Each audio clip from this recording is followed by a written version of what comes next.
আমার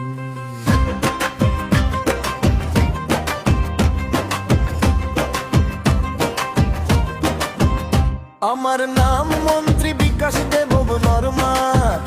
আমি ক্লাস 8 পর্যন্ত পড়াশোনা করেছি। মহারাজার কারণে আমি মন্ত্রী তো পেয়েছি।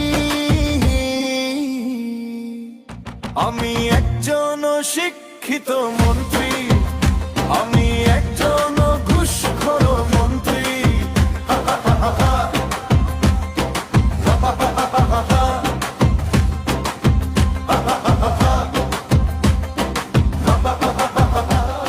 গালাজ করে সবাই আমাকে প্রশ্ন করে, কেন আমি প্রসাদের বোকা বানিয়ে রাখি। কিন্তু সবাই একটি কারণ বোঝে না, আমি যদি তা না করি তাহলে আমার মন্ত্রিত্ব চলে যাবে। আমার পেছনে ইডি লাগিয়ে আমাকে জেলে পাঠাবে। ভাই একজন অপদার্থ মন্ত্রী। আমার নাম মন্ত্রী বিকাশ দেব বর্মা। আমি ক্লাস 8 পর্যন্ত পড়াশোনা করেছি। মহারাজার কারণে আমি মন্ত্রিত্ব পেয়েছি।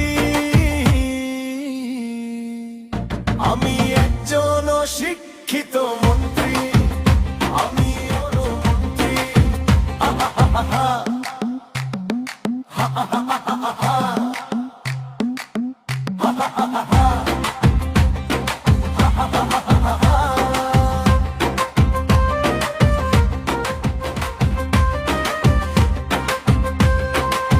ক্ষমতা শেষ হয়ে গেলে আমি রাজ্যবাসীর কাছে ক্ষমা চাইব। আমার পিঠ